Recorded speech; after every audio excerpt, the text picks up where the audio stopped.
ज्ञानतिमिरन्धस्य ज्ञानाञ्जनशलाकया चक्षुरुन्मिलितं येन तस्मै श्रीगुरवे नमः। श्रीचैतन्यमनोभीष्टं स्थापितं येन भूतले स्वयं रूप कदा मह्यं ददाति स्वपदान्तिकं। वन्देऽहं श्रीगुरो श्रीयुतः पदकमलं श्रीगुरुं वैष्णवांश्च श्रीरूपं साग्रजाता सहगना रघुनाथान्वितं तं सजीवं साद्वैतं सावधूतं परिजनसहितं कृष्णचैतन्यदेवं श्रीराधा कृष्णपादान् सहगना ललिता श्रीविशाखान्वितंश्च नमो विष्णुपादाय कृष्णप्रेष्ठाय भूतले श्रीमते भक्तिवेदांत स्वामिति नामिने। नमस्ते सरस्वती देवे गौरवाणी प्रचारिणे निर्विशेष शून्यवादी पाश्चात्यदेशधारिणे। वंशकल्पतरुभ्यश्च कृपा सिन्धुभ्येव च पतितानां पावनेभ्यो वैष्णवेभ्यो नमो नमः। जय श्री कृष्ण चैतन्य प्रभु नित्यानंद श्री अद्वैत गदाधर श्रीवासादि गौर भक्तवृंद। हरे कृष्णा कृष्णा कृष्णा हरे हरे हरे राम राम राम हरे हरे। हरे कृष्णा। तो कल हम 19वां श्लोक टेक्स्ट 19 चर्चा कर रहे थे। ये श्लोक इस प्रकार है।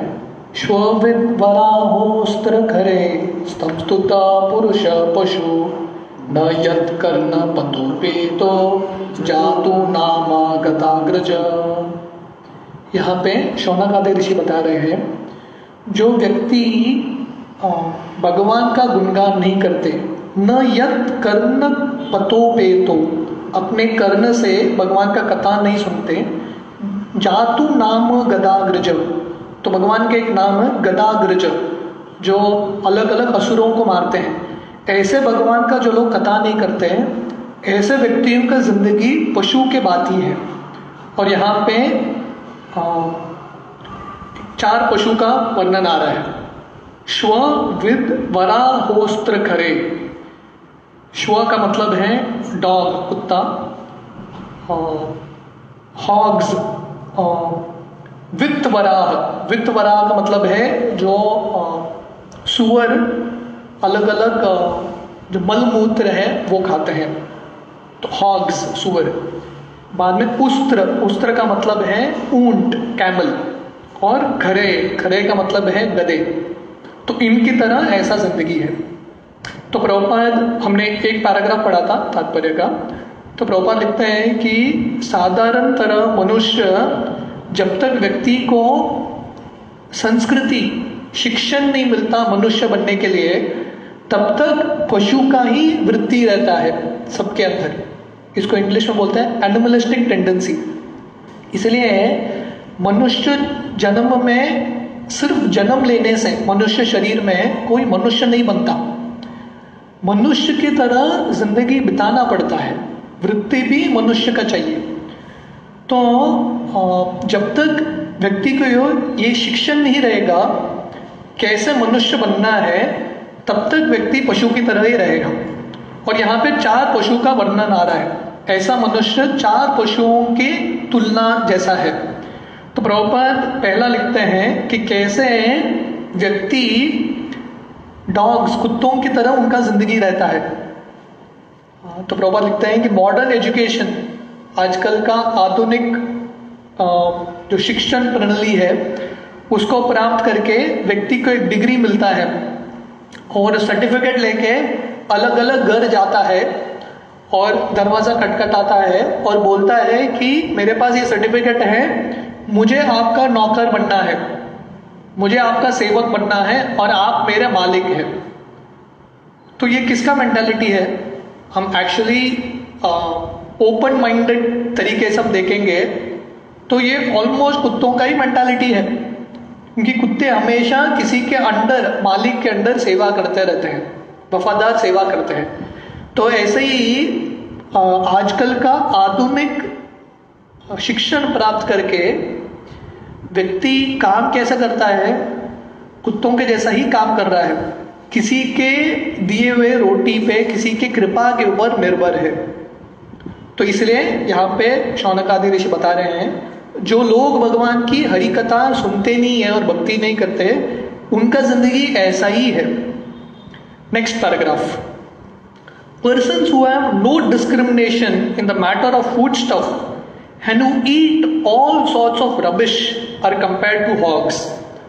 तो पहले प्रभुपाद ने वर्णन किया कि कैसे, प्रभुपाद ने साबित किया, प्रूफ किया कि कैसे मनुष्य कुत्तों की तरह उनका जिंदगी है, अलग अलग जगह पे जाके नौकरी ढूंढते रहते हैं। दूसरा वर्णन है यहाँ पे कि सूअर के जैसा मनुष्य का जिंदगी होता है। और प्रभुपाद यहाँ पे लिख रहे हैं, जो व्यक्ति खाने के मामले में डिस्क्रिमिनेशन, भेदभाव नहीं देखता और कुछ भी खाता है, ऐसा व्यक्ति सूअर की तरह है। नो डिस्क्रिमिनेशन, गंदा है, सड़ा है, जो भी है खाते हैं, इसको बोलते हैं सूअर का मेंटालिटी। जो मनुष्य है उनके खाने का पदार्थ ऊंचा होना चाहिए, सात्विक होना चाहिए, कुछ भी चीज खाएंगे तो ये सूअर का मेंटालिटी है। Hogs are very much attach to eating stools. जो सूअर है उनको बहुत मजा आता है गंदे नाले में जो मलमूत्र है वो खाने में। So stool is a kind of food stuff for a particular type of animal. तो इसलिए सूअर के लिए उनका खाना है किसी का मल, किसी का जो विष्ठा है वो सूअर खाता है। And even stones are eatable for a particular type of animal और बर्ड। तो भगवान ने हर एक प्राणी को अलग अलग जीवा दिया है, अलग अलग स्वाद है। सूअरों को विष्ठा अच्छा लगता है, और थोड़े पंछी हैं और थोड़े प्राणी हैं जो पत्थर भी खाते हैं। But the human being is not meant for eating everything and anything. पर मनुष्य कुछ भी खाने के लिए पैदा नहीं हुआ है। तो बहुत सारे लोग जो मांसाहार करते हैं उनका ये एक लॉजिक रहता है, भगवान ने ये पशु पंक्षी बनाया क्यों? हमारे लिए तो बनाया है खाने के लिए, तो आपके लिए बनाया है तो भगवान ने पॉइजन भी बनाया है, जो जहरीला विष है वो भी बनाया है, तो वो भी खाओ। वो नहीं खाएंगे तो हम कैसे बोल सकते हैं कि जो भी दिखता है खाएंगे? जैसे चाइना में लोग कुछ भी खाते हैं, पानी में जो बहता है, हवा में उड़ता है, चलता है, रेंगता है, कुछ भी। तो ये मनुष्य का वृत्ति नहीं है। मनुष्य को चूज करना चाहिए, मेरे लिए क्या अच्छा है, क्या अच्छा नहीं है, डिस्क्रिमिनेट करना चाहिए। कुछ भी खाएंगे तो ये सूअर का वृत्ति है। The human being is not meant for eating everything and anything. He is meant to eat grains, vegetables, fruits, milk, sugar, etc. तो मनुष्य शरीर भगवान ने दिया है धान्य खाने के लिए, सब्जियां, फल, दूध इत्यादि। Animal food is not meant for the human being. जो मांसाहार है मनुष्य के लिए नहीं है। हमारा सिस्टम भगवान ने मांसाहार के लिए नहीं बनाया है, क्योंकि हम मांसाहार करेंगे तो मांस को पचने में बहुत शक्ति लगता है शरीर में, और वो मांस अंदर ही सड़ने लगता है। जैसा कोई फल खाएगा तुरंत एनर्जी आता है, अन्न खाएगा तो थोड़ा और समय लगता है क्योंकि वो पका हुआ रहता है।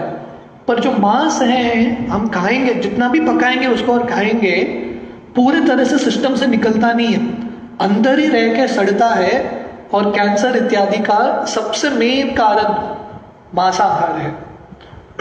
The human beings is endowed with 2 canine teeth as a concession for persons who will eat animal food at any cost. It is known to everyone that one's man's food is another man's poison.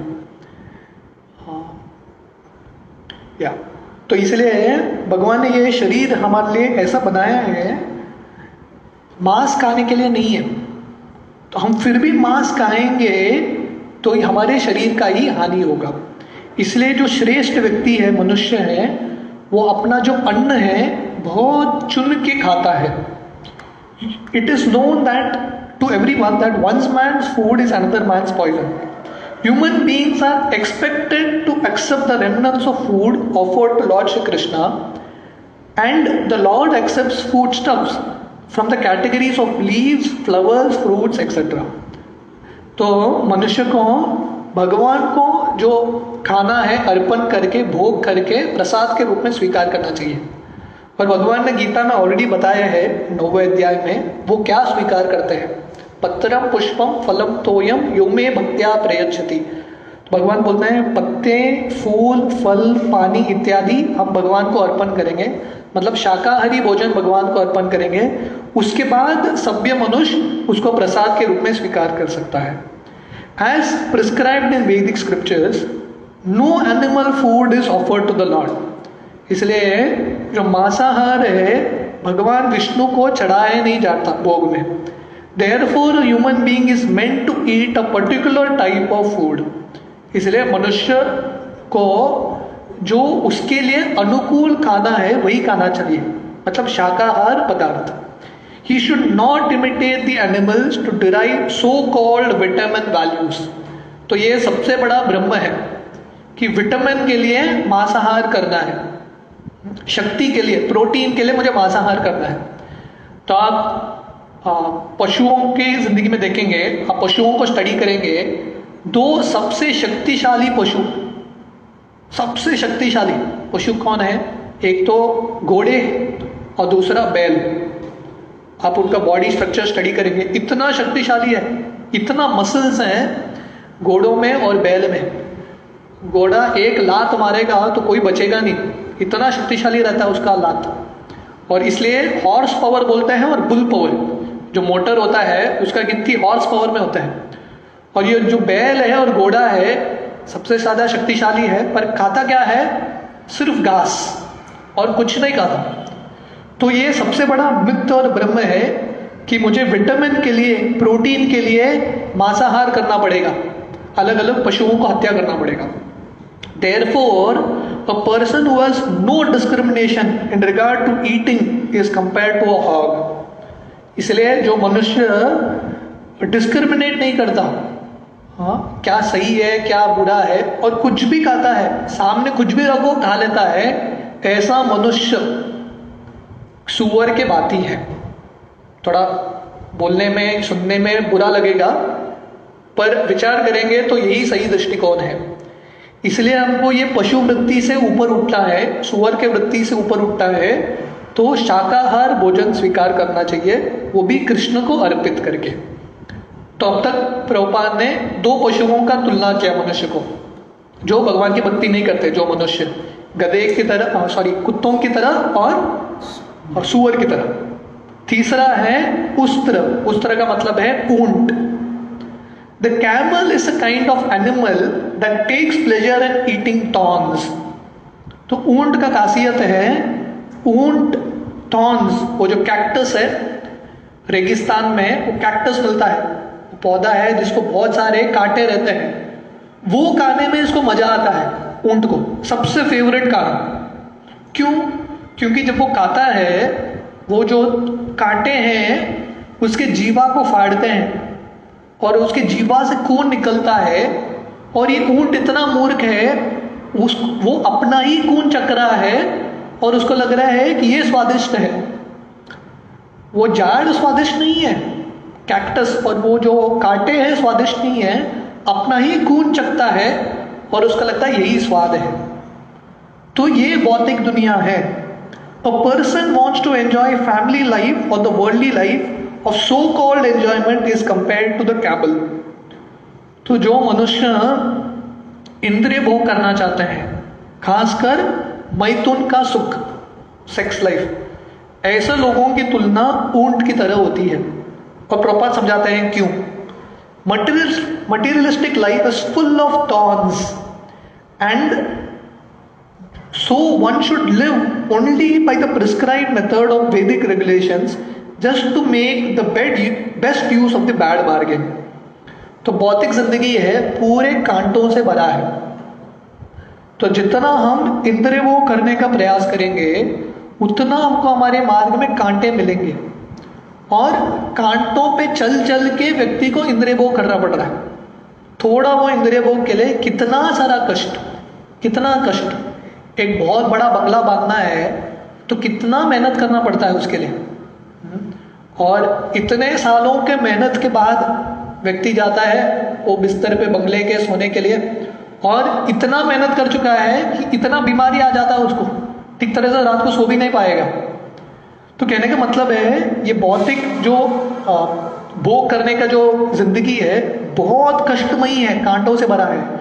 इसलिए अगर हमको परिवार भी चलाना है वैदिक मार्ग के अनुसार, शास्त्रों का पालन करते हुए, best use of a bad bargain, मतलब परिवार चलाना है, बैड बार्गेन है पर उसका बेस्ट यूज है, घाटे का सौदा है पर उसमें भी कैसा हम अच्छे से उसे फायदा उठा सके वो बुद्धिमत्ता है। Life in the material world is maintained by sucking one's own blood. ये बहुत पावरफुल स्टेटमेंट है। Life in the material world is maintained by sucking one's own blood. तो ये दुनिया में जीने के लिए, इंद्रिय भोग करने के लिए अपना ही खून हम चखते हैं। जैसा ऊंट अपना खून चखता है, हम अपना ही खून चखते हैं। जब इंद्रिय भोग करने के लिए मेहनत करना पड़ता है, वो मेहनत कहां से आता है? अपना ही खून और पसीने से। अपना ही खून और पसीना बह के हम थोड़ा समय के लिए इंद्रिय भोग करते हैं। खासकर मैथुन का सुख। The central point of attraction for material enjoyment is sex life. तो ये अनडिबेटेबल पॉइंट है। ये दुनिया का केंद्र बिंदु आकर्षण का वो सेक्स लाइफ है, मैथुन है। उसी के लिए हम ये आध्यात्मिक जगत छोड़ के ये भौतिक दुनिया में आए हैं, मैथुन का सुख पाने के लिए। ये सेंट्रल पॉइंट है। तो इसलिए बताया जाता है ये दुनिया को मैथुन आघार, ये पूरा दुनिया एक कैद खाना है। और कैद खाना किसका है? मैथुन, सेक्स लाइफ का। तो जो रस्सी है जो हमको ये दुनिया से बांध के रखता है वो मैथुन का इच्छा है, पर स्त्री संग या पर पुरुष संग करना। ये इच्छा के वजह से हम बंधे हुए हैं ये दुनिया में। तो प्रभुपाद बहुत जगह पे बताते हैं कि जो व्यक्ति मैथुन की इच्छा से, ये सेक्स डिजायर से मुक्त हो गया, वो ऑलरेडी लिबरेटेड है, मुक्त आत्मा है।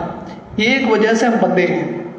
To enjoy sex life is to suck one's own blood, and there is not much more to be explained in this connection. तो मैथुन मतलब हमारा ही खून चखना। तो प्रभुपाद बोलते हैं ज्यादा एक्सप्लेनेशन की जरूरत नहीं है, क्योंकि मैथुन, जब कोई मैथुन करता है, वीर्य, अपना जो शरीर का वीर्य, उसके वजह से आनंद मिलता है उसको। पर वीर्य क्या है? अपना ही खून वीर्य बनता है। इतने सारा, मतलब इतने सारे खून इकट्ठा होके एक वीर्य बनता है। तो इसलिए वो जो मैथुन करते हैं, वो जो आनंद है अपना ही खून का आनंद है, बाहर का कुछ आनंद नहीं है। इसलिए यहाँ पे तुलना हो रहा है ऊंटों का, जो अपना ही खून चखता है और उसमें आनंद लेता है। The camel also sucks its own blood while chewing thorny twigs.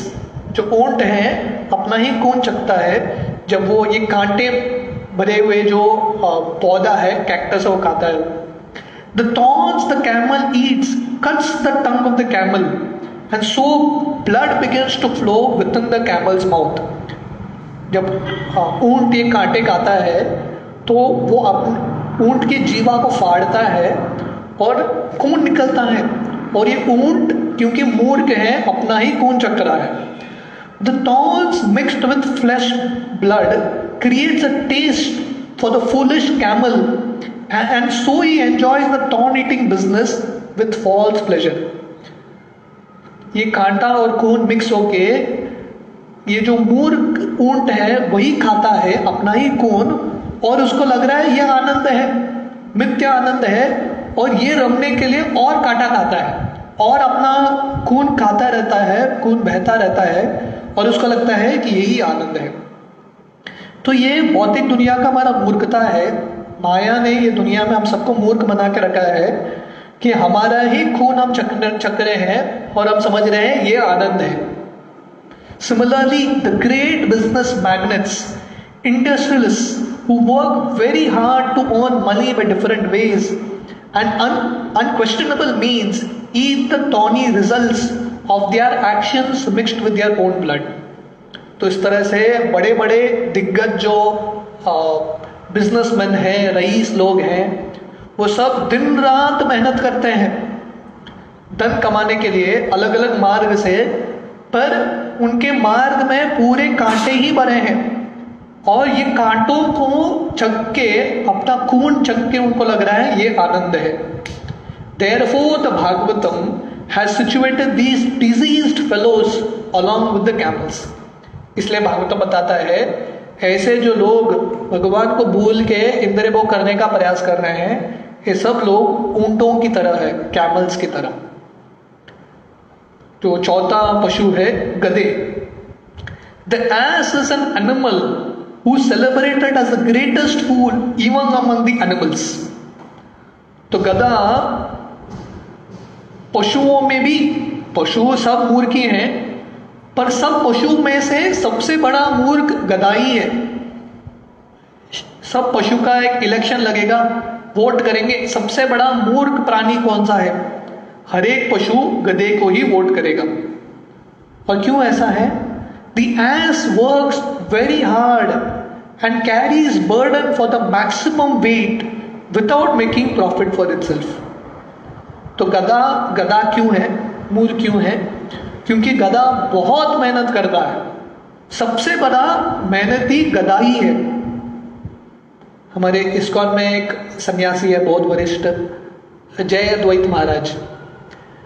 तो बहुत सारे लोग बताते हैं कि गीता का सार है काम ही पूजा है, वर्क इज वर्शिप। हमारा काम ही पूजा है, काम करो वही पूजा है। तो जयद्वैत महाराज बताते हैं काम ही पूजा है, तो सबसे बड़ा पुजारी गधा है, क्योंकि सबसे ज्यादा काम गधा ही करता है। तो काम पूजा नहीं है, काम जो भगवान की सेवा में लगाते हैं, जो कर्म भगवान के लिए करते हैं, वो पूजा होता है, वो आराधना होता है। तो गधा बहुत काम करता है और वेट उठाता है, धोबी का बहुत बड़ा बड़ा वेट उठाता है, पर उसको रिटर्न में कुछ मिलता नहीं है। प्रॉफिट पूरा धोबी लेके जाता है, ये गधे को थोड़ा सूखा हुआ घास मिलता है। तो प्रभुपाद इसके फुटनोट में लिख रहे हैं, human life is meant for earning values. मनुष्य जिंदगी धन कमाने के लिए है, अर्थ कमाने के लिए है। यह अर्थ क्या है? दिस लाइफ इज कॉल्ड अर्थदम और that which can deliver values. इसलिए मनुष्य जिंदगी को अर्थदम बोला जाता है। मनुष्य जिंदगी से हम धन कमा सकते हैं, अर्थ प्रॉफिट कर सकते हैं, पर सही प्रॉफिट क्या है and what is the greatest value of life? तो मनुष्य जिंदगी में हर एक व्यक्ति धन कमाना चाहिए, प्रॉफिट करना चाहिए। सबसे बड़ा प्रॉफिट क्या है, सबसे बड़ा मूल्यवान चीज क्या है जिंदगी में? It is to return home back to godhead as it is indicated in Bhagavad Gita 8.15।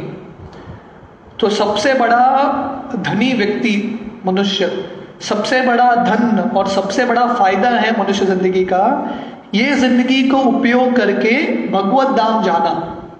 ये जो नश्वर जिंदगी है, शरीर है, उसको दे के रिटर्न में शाश्वत जिंदगी प्राप्त करना।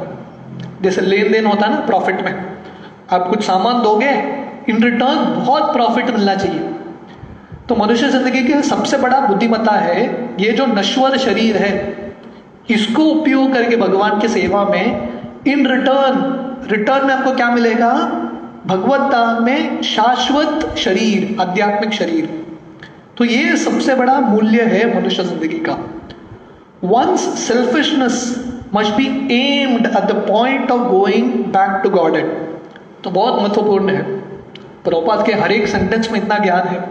वन सेल्फिशनेस, हर एक व्यक्ति ये दुनिया में स्वार्थी है। हमको स्वार्थी किसके लिए बनना है? भगवान की भक्ति करने के लिए और भगवत धाम जाने के लिए।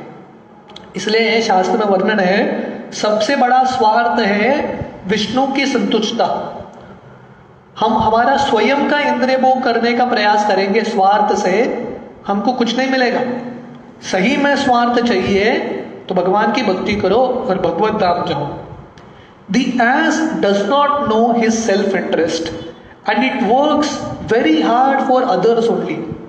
जो गधा है अपना खुद का हित, अपना खुद का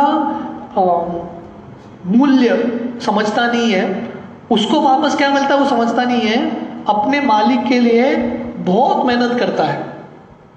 A person who works very hard for others only, forgetting his personal interest available in the human form of life is compared to the ass.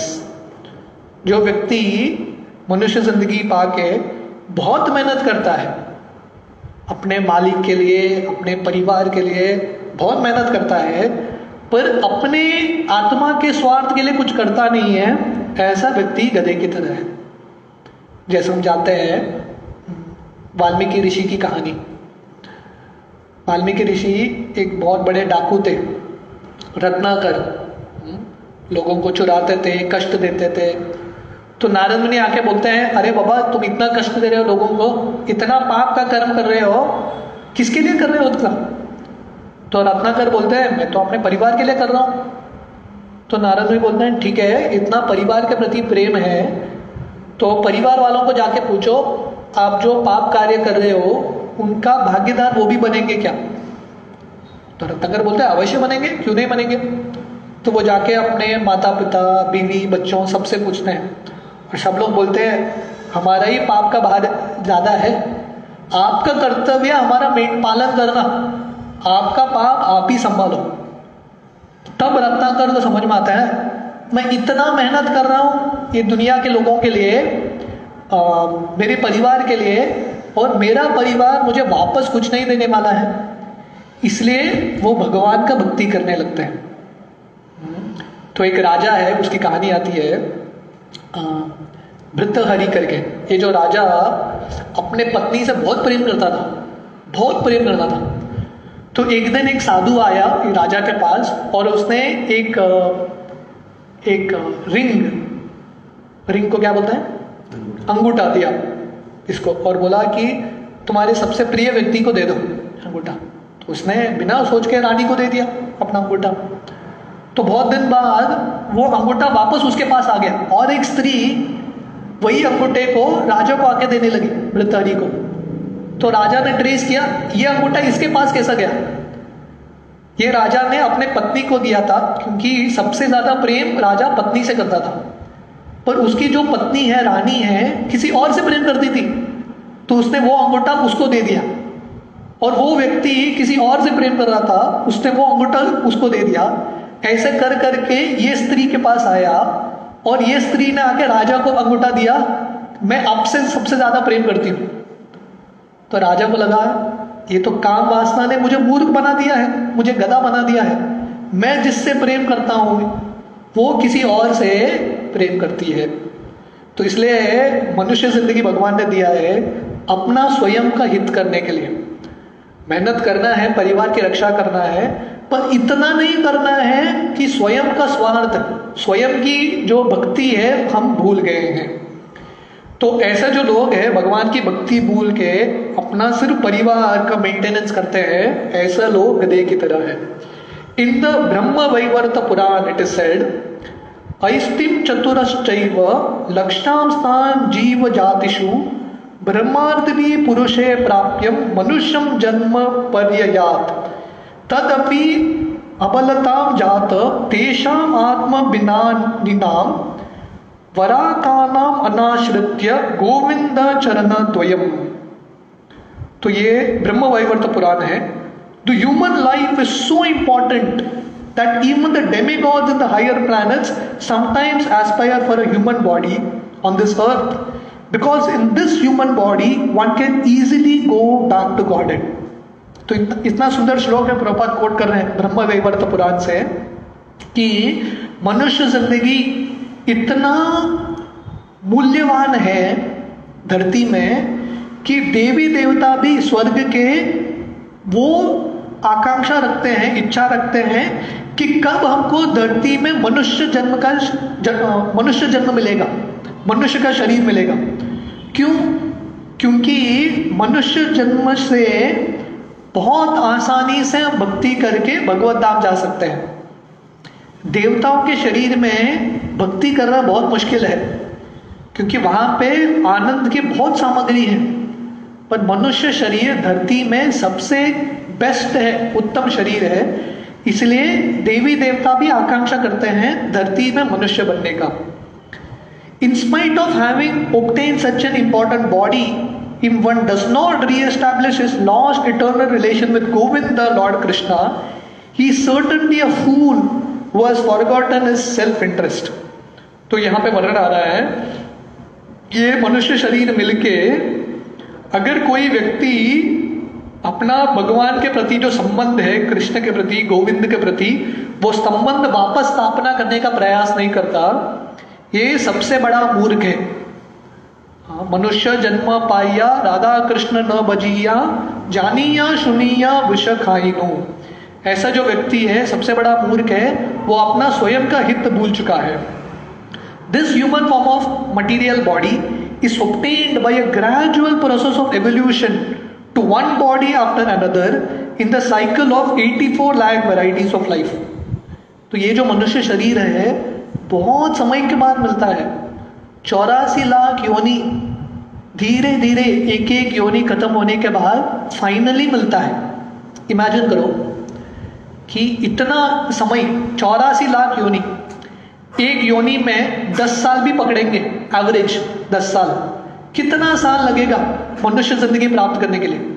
और ये मनुष्य जिंदगी मिलता है 40, 50, 60 साल के लिए। तो ये मनुष्य जिंदगी में हमने फायदा नहीं उठाया तो फिर से वही साइकिल, पूरा इतना अरबों साल रुकना पड़ेगा फिर से एक मनुष्य शरीर के लिए। इसलिए मनुष्य शरीर जिसको मिला है वो भगवान का भक्ति नहीं करता।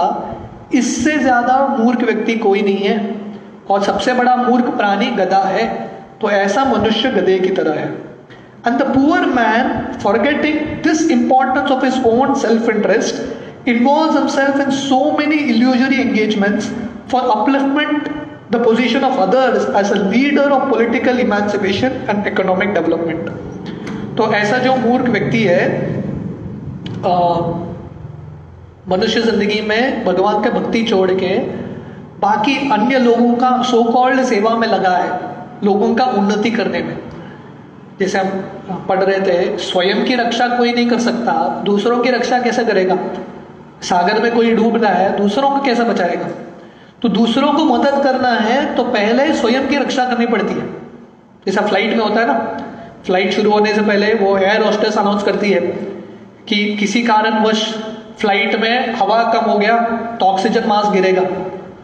दूसरों की मदद करने से पहले पहला ऑक्सीजन मास्क पहन लो। तो दूसरों का मदद करने से पहले भी स्वयं का मदद करना इंपॉर्टेंट है। तो इसलिए हमको दूसरों का मदद करना है, पहला स्वयं की मदद करनी है और भगवान की भक्ति करनी है। ऐसा जो व्यक्ति करेगा अपना स्वयं का उद्धार और दूसरों का उद्धार कर सकता है। तो इसका और थोड़ा तात्पर्य बचा है, हम कल सुबह कंटिन्यू करेंगे। हरे कृष्ण।